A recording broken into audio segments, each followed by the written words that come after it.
Did you know that you can get your very first US credit card even if you don't have a social security number? It's a secret that most newcomers never hear about, and it could jumpstart your entire financial journey in America. If you thought you had to wait months or even years to start building credit in the United States, think again.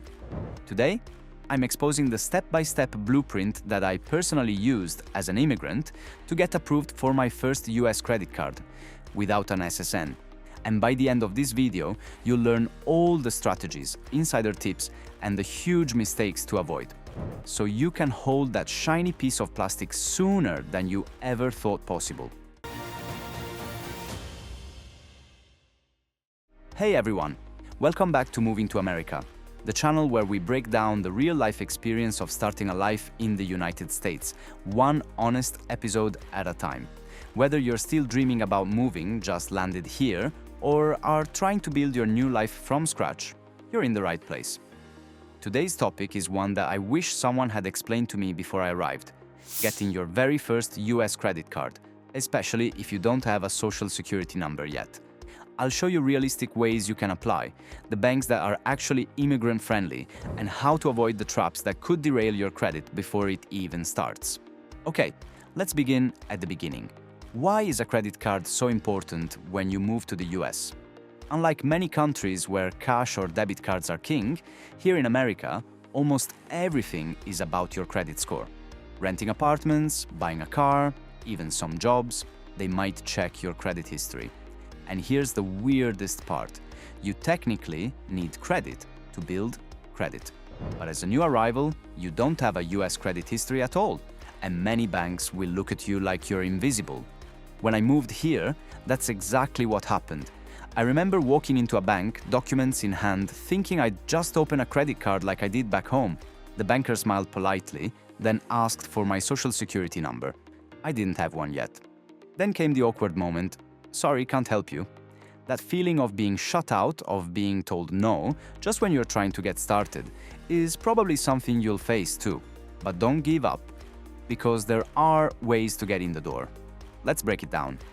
If you don't have a social security number, what are your options?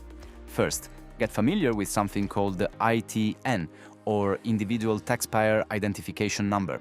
It's a government-issued number for tax purposes, often used by people who aren't eligible for an SSN. Some banks, listen up, will actually let you apply for a credit card using your ITN instead of your SSN.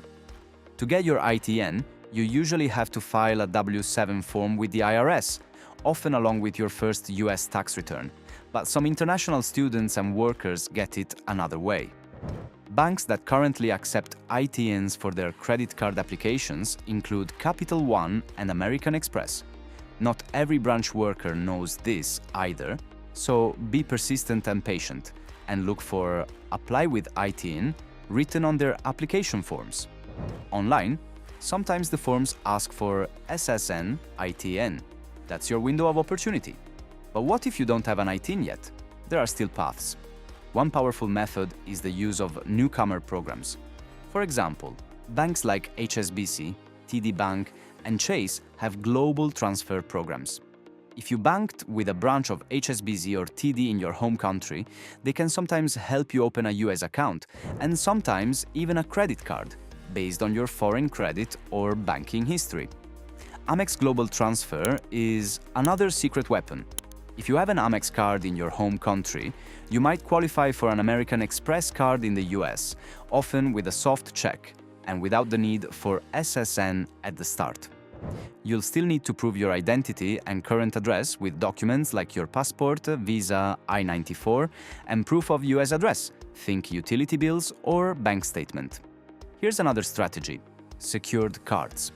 These are credit cards where you make a deposit, say $200, and that deposit becomes your credit limit. Most major banks offer them, and some will let non-permanent residents or fresh arrivals apply, either with ITIN or even with just a passport and proof of address. Discover It Secured, for instance, is famous for being friendly to international students. Capital One Platinum Secured is another candidate.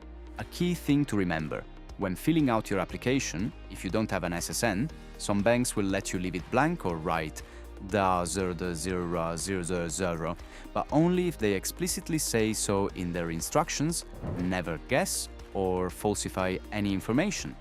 Honesty is non-negotiable. Now, huge plot twist. In the last few years, new fintech companies have entered the scene to make things even easier for immigrants. Companies such as Deserve, Jasper, and Petal aim their cards at people with limited history, or even no history. Petal, for instance, uses an underwriting process that looks at your income and bank account transactions, rather than just your US credit file. And for students, Deserve EDU doesn't require an SSN if you use your passport and student visa. Some of these cards report to the credit bureaus, so they will start building your US credit score. But let's talk mistakes to avoid. I made this one myself.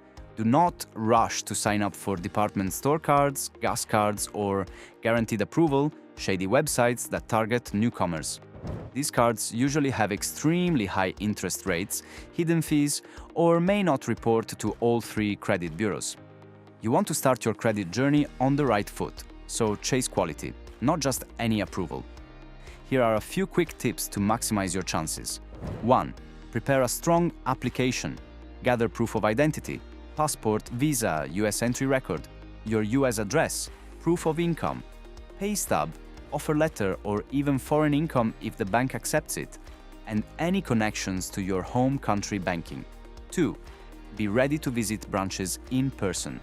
Many immigrant-friendly approvals happen face-to-face, not online. 3.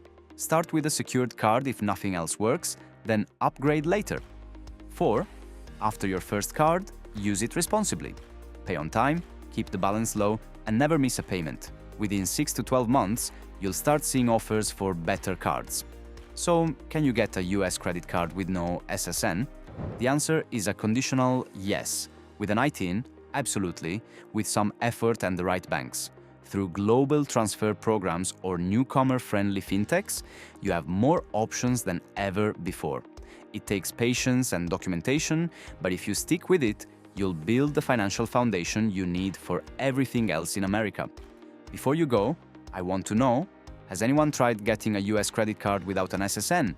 What was your experience? Any tips for fellow viewers? Drop your stories or questions in the comments. Give this video a like if you found it helpful, and don't forget to subscribe for more insider guides on moving to America. Thanks for joining me on this journey today. Here's to your bright start and building an amazing new life in the US.